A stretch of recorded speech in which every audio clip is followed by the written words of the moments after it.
I don't want to be a parent even as a child. There were just days where I didn't want to do anything, but I just felt like I didn't have that luxury, because as an international student, if your parents are paying a trailer load of money for you to be here, you don't get the chance or the opportunity to just break down or to just be an average teenager. You don't get that chance. You have to keep going regardless of whether you want to do it or not.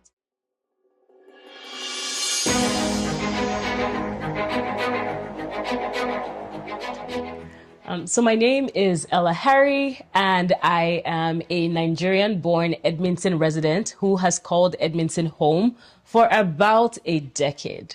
The journey to being an international student here in Edmonton was very non-linear. When I first moved to Canada, or even before I moved, there was no sort of conversation that my parents had with me. It was just more so, you're going to Canada, and I'm like, oh, okay. And at the time I was 15, and I have a brother who was 14 at the time. So we first moved to Fort St. John, BC, and the whole idea was, oh, you're going to start off in a small city, nothing too crazy, get comfortable with like the Canadian life and how things kind of operate. And then once you've kind of gotten settled a little bit, you can move to a bigger city for university. So when I was in BC, I redid grade 12, so did my brother. And then we applied to a bunch of universities, and we're like, oh, we're just going to go to wherever gives us like the highest scholarship, because again, international students, you really need all the money you can get, all the help you can get, especially with tuition. So that's how I ended up in Edmonton.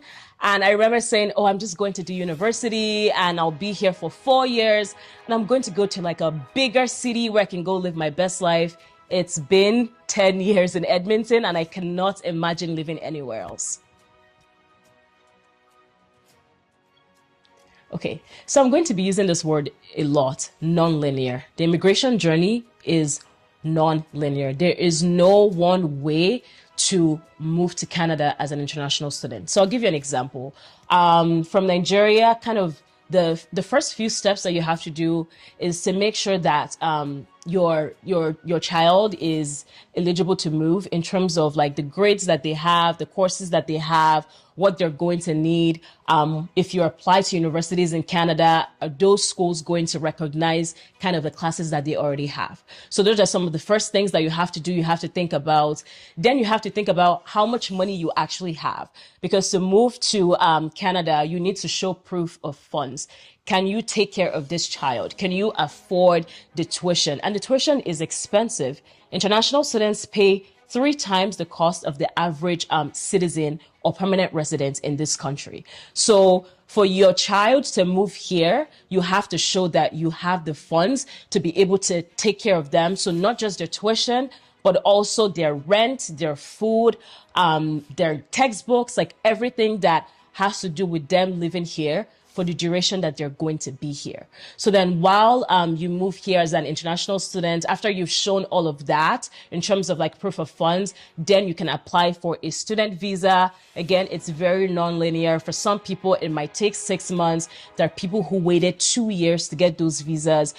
So while you're waiting, you're just doing other things. So your child could be at home or they could be working. Very rarely do Nigerian kids go do hardcore work. It could just be maybe helping their parents out at like their jobs or things like that. So you apply for the student visa. Now you're here in Canada, right? And in my case, my parents applied for the student visa. And then I came here with my brother. While you have a student visa, at that time anyways, you could only work 20 hours a week. For international students, in certain ways, it makes sense because the primary reason why you're here is to study. So they don't want a situation where work is now taking priority. So you're only working 20 hours a week. But then when you think about all the expenses that you have and everything else that your parents are having to pay, you realize that you can't contribute as much because 20 hours a week is not a lot of hours, considering the fact that you can't even get a corporate job or like a decent enough job. So there's that. So you're here. Even trying to go back home, you can't just go back home to visit Nigeria with a student visa. At least at the time when I was in school, if I wanted to go back home to Nigeria, I had to apply for a re-entry visa. So that meant that I needed a visa that would allow me to re-enter the country if I left. So you couldn't just buy a ticket and just get your passport. Like it didn't work that way. It was a whole process, even going back home. And mind you, that visa could actually get denied. So you could actually get denied a re-entry visa. So what that means is that you can't leave the country, because if you can't come back, there's no point living. So there was that issue too, even trying to navigate that. So I remember sometimes, like, I had friends who sometimes just wanted to go visit home, even just for like a short time, but they're like, oh, I can't buy a ticket to live in a month because I don't have a re-entry visa. So even that's kind of affected how you could move in and out of the country and how you could move between Canada and Nigeria. So that is pretty much how the student visa works. Something else with the student visa is that it expires. So depending on when your passport expires, your student visa might be expiring as well. So there was also the added cost of having to renew that student visa whenever it expired, which of course is very stressful because you're already doing so much. You're already having to deal with a lot more things. And that's just one extra thing that you have to do as well. So when you're in school, you've done the student visa, you're in school, you're taking classes, that is another requirement of having a student visa. And I think that is something that also contributed to me feeling like I couldn't just take a break. When you talk to Canadian students, if they're going through stuff, or maybe they just don't feel like being in school, or maybe they want to travel, whatever that looks like, they just tell you like, oh, I'm taking a year off to travel, or like, I'm going to Europe for 6 months. As an international student, you can't do that, because as long as you have a student visa, you have to be in school. If you're not in school, if you can't prove that you are in school, it kind of begs the question, like, should your visa still be valid? Because what are you doing here? The whole point of being here is so that you're in school. So if you're not in school, like, what are you doing here? So you don't get to take a break. Even if something happened, even if there was a death in the family, you don't just get to take a break. You have to keep going because your visa doesn't allow you to take breaks. So when you have this postgraduate work permit, you have 3 years and they expect you to find a job, work a job for a year, and then apply to be a permanent resident of Canada. If you've ever been a new graduate, or you know someone who has been a new graduate, you know that it takes a while to actually find a job. Except in this case, you're not just worried about finding a job, you're also worried about your immigration status, because time is going as you're, looking for a job, taking time is going. I remember being so stressed out because not only did I not have a job, to take care of myself, I was like, okay, like, I have 2 more years left, or like, I have a year and a half left. Like, what's going to happen if I don't find a job? Like, what's going to happen if I haven't applied to be a permanent resident of Canada? Like, am I going to go back home? Like, how is this all going to work out? So I was just really stressed out about everything. And then I ended up moving back to BC. So the first city that I had initially landed in when I moved to Canada, Fort St. John, BC. I ended up moving back there because it was a smaller town. It was easier to find a job because a lot of people are not really, especially younger people, are not really trying to move back to a small town. But I'm like, I have to take one for the team. At the end of the day, I have to be able to apply for my immigration documents. So I moved back there. I was there for a year and a half. I worked a job as a mental health clinician. And when I applied to be a permanent resident of Canada, while my application was in process, I moved back to Edmonton just before the pandemic hit. But just thinking about that, and then once I got my permanent residency card, you have to wait about 2 years, I believe, before applying for citizenship. So I just got called like 2 weeks ago to take the citizenship exam, and I moved to Canada 10 years ago. So you can imagine how just long and daunting the whole process is. So when I use the word non-linear, it is really non-linear, because if you talk to another international student, their journey is completely different, very different. It just depends on who you talk to, but it's definitely something that is not straightforward at all. I think sometimes the expectations that you have as a teenager can be very different from what the reality is. I think expectations in general can be different, but when you are a teenager, you don't really know a lot about a lot.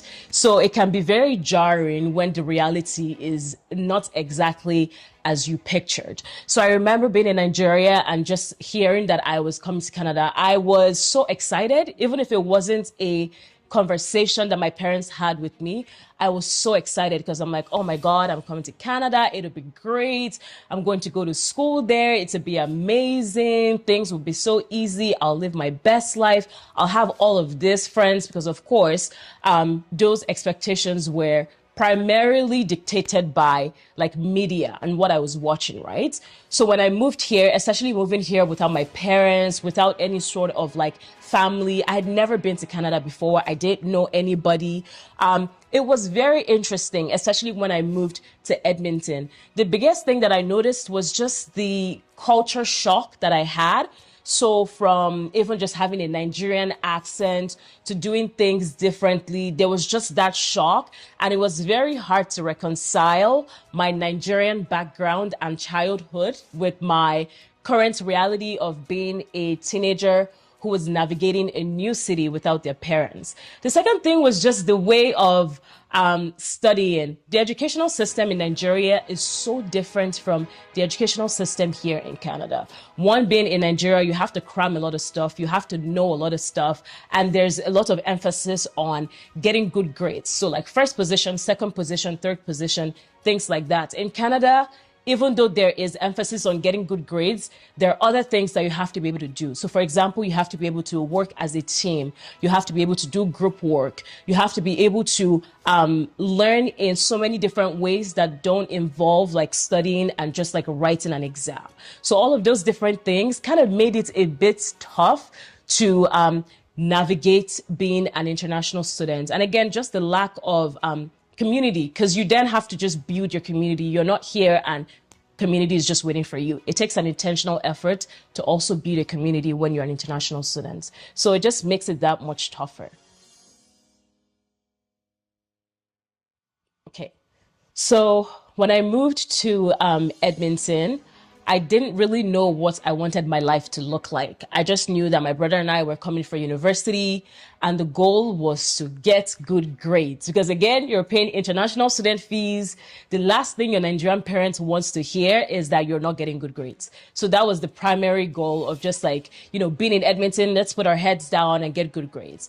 But then when I started university, I also had friends who had been in BC, lived in BC at the time, who were kind of doing the same thing, go to BC and then move to a bigger city. So we knew a few people who had also applied to U of A as well. So we all decided that we're going to apply to the dorms and we're all going to live together. So that was kind of an intro into just like building my own community. But again, these are people that I met like 9 months before. We'd never met each other before then, right? So we were on campus at the U of A and we were all still just trying to navigate life together. So we would go to class together. We would do assignments together. We would go grocery shopping.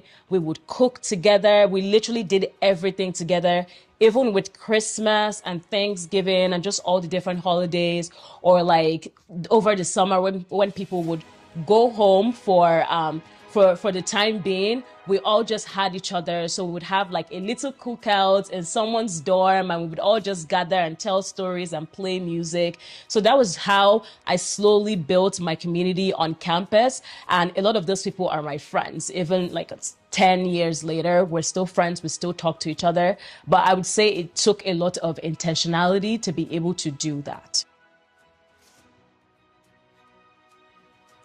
Okay, so what were some of my highs as an international student in Edmonton? Something that I still think about till this day is just the gatherings that I had with other international students. So as you can imagine, for Christmas, if you're from Edmonton or even if you have family in Canada, for Christmas, you can go home, like you're going home to your family. For Thanksgiving, you're doing the same.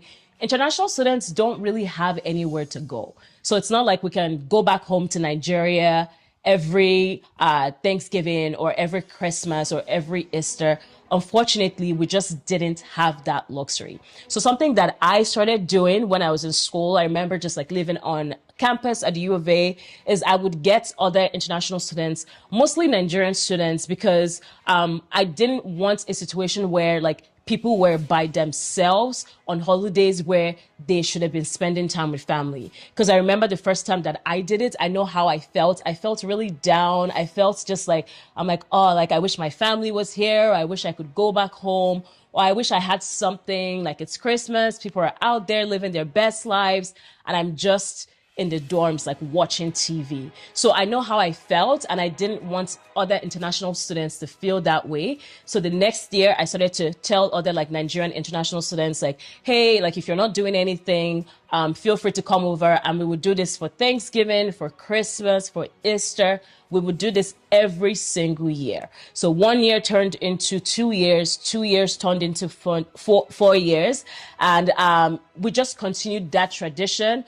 I know the first time we did it, we probably had like 5 to 6 people. By the 4th time, there were at least 20 people at my house. And by the 5th time, we were close to like 40 people because different people just kept bringing their friends. I would say that was the highlight of just being an international student. It's something that I still think about so often. I wish that I could continue to do that, but I think we're in very different places now. People have grown, people have moved on.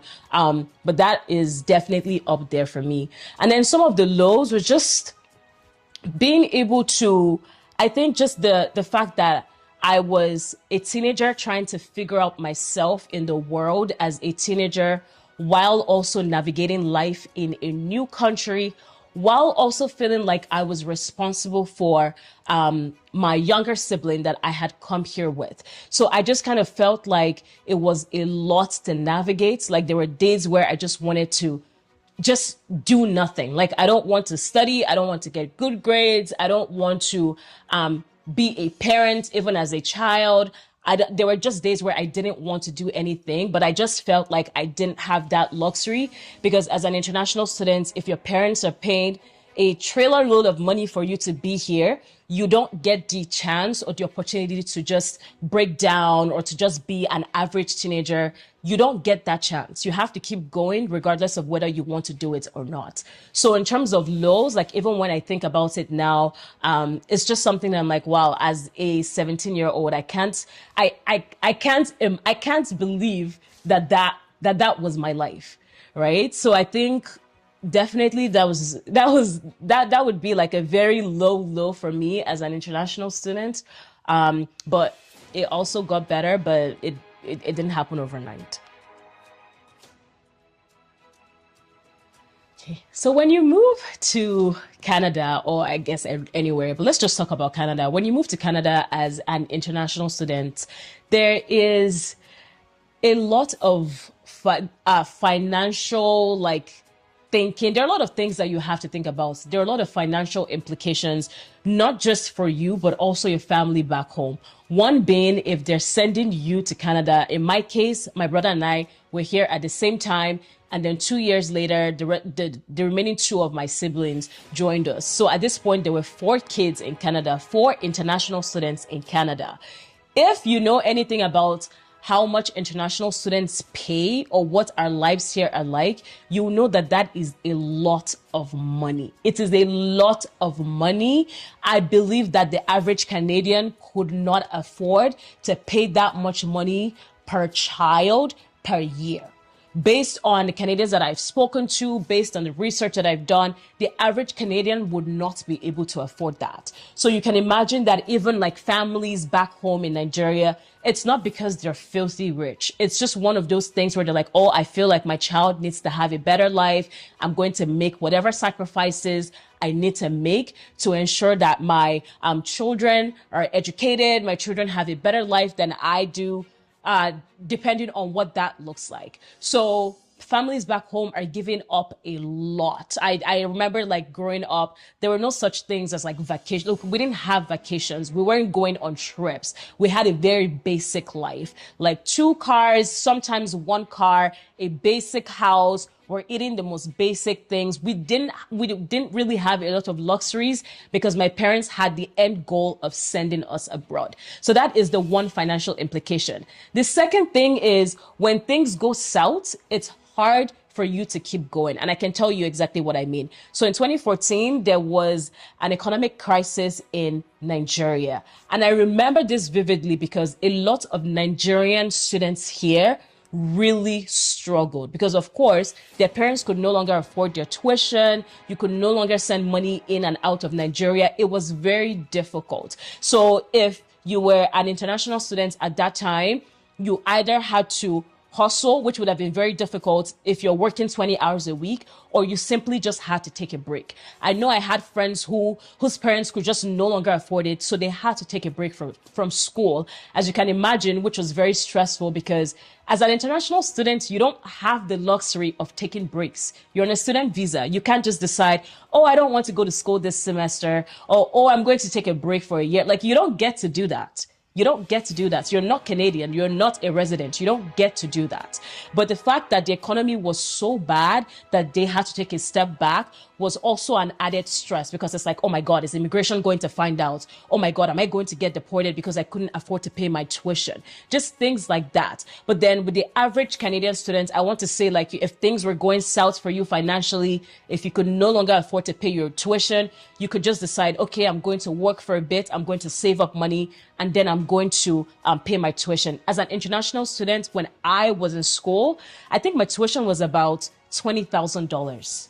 20,000, there's no kind of job, there's no kind of retail job that you're going to work 20 hours a week that would pay you $20,000 for a whole year. And that's just your tuition. You're not talking about your rent. You're not talking about your food. You're not talking about your textbooks. You're not talking about everything else that you need. That's just your tuition. There's no kind of job that you're going to do that would pay you that much money. So in terms of financial implications, it just kind of made it very difficult for international students to be able to survive if their parents weren't able to provide for them. So not that this was like my personal experience, but I also know that there were international students that had to do things that they were not necessarily proud of because somehow you just have to survive. If your parents are not able to help you do certain things, then you have to find a way to be able to help yourself, right? So in terms of the financial implications of being an international student, there's so many things that you have to consider. And then the mental load.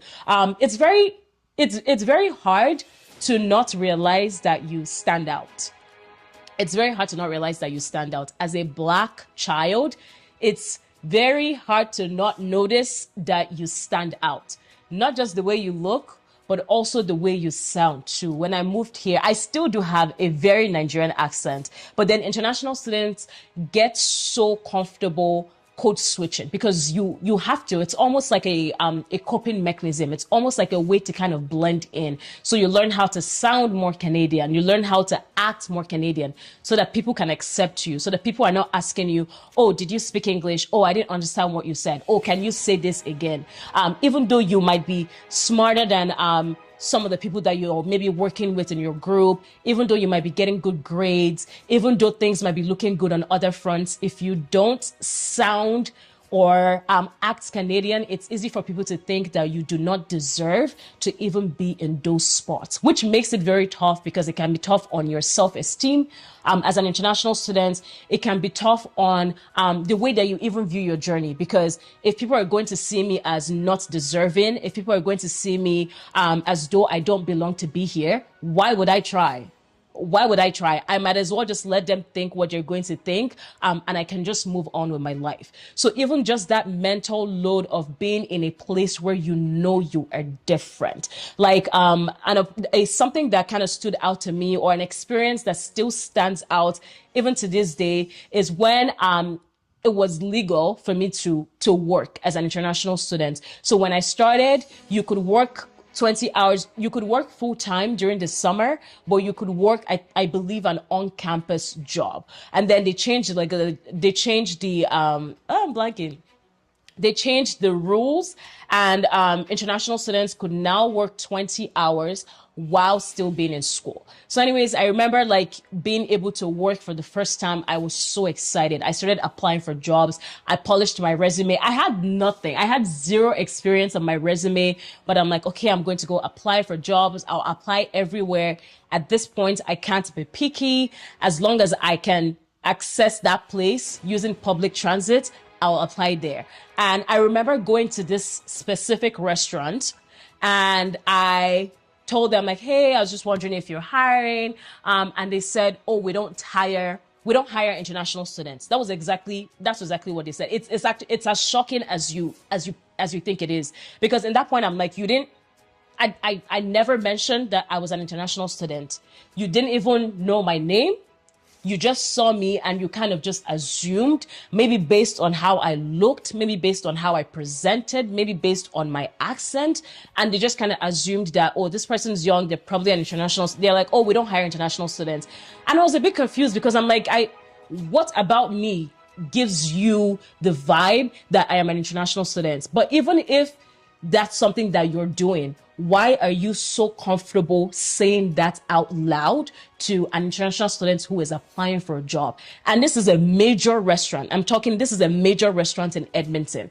I found that very interesting, and I was a bit confused. Like, I didn't really know what to make of that. But again, when you're young and you don't really have adults in the same country as you, your parents are not there. It's not like I had like aunties or uncles or people that I could reach out to. It was still just like my fellow Nigerian international students, all just trying to figure out life together. So even though I had like certain feelings about that situation, there wasn't really someone that I could go to be like, hey, like, this is what happened. Like, this is how I'm feeling. Like, what do you think? Like, does that make any sense? It just wasn't something that I could even process.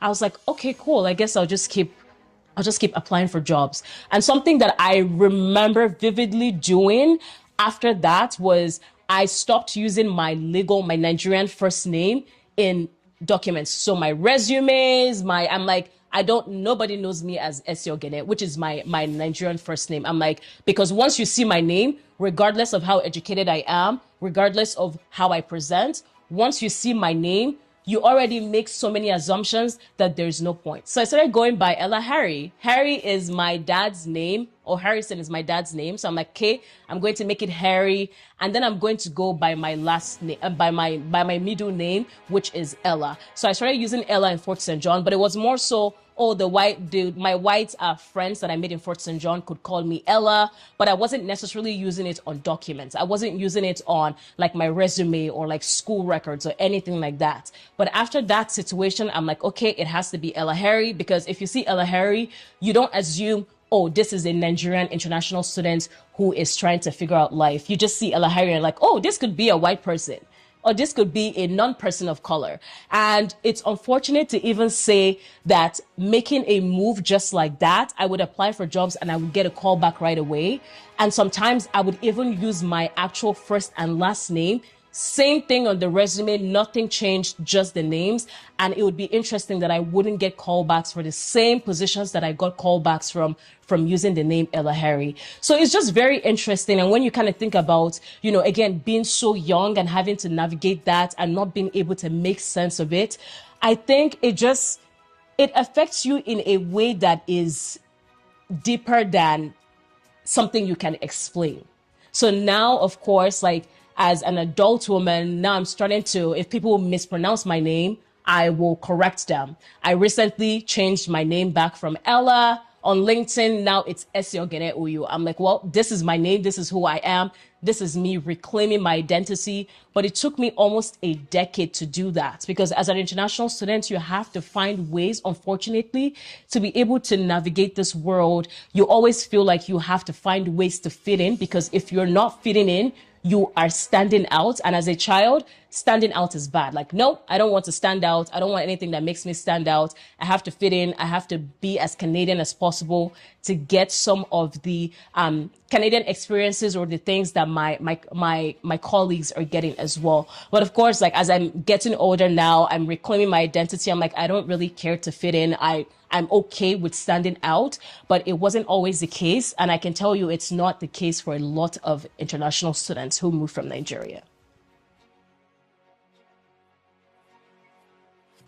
Okay, so fast forward now to 10 years later, things look so different. My life looks completely different from when I first moved to the city. And not just the fact that I was younger and still trying to figure things out, but even in terms of like self-growth, my life looks completely different. So after I graduated, as I mentioned earlier, I moved to BC. I got a job. I worked for a year and a half, applied for my permanent residency, moved back just before the pandemic started. And then I moved back here to continue working as a mental health professional. So my degree is in psychology. I have an undergrad degree from U of A in psych, and then I'm also in the process of wrapping up my master's in psychology as well, and I am training to be a psychologist. So that whole process has just been really interesting. I've gotten a lot of amazing opportunities. Something else that came up,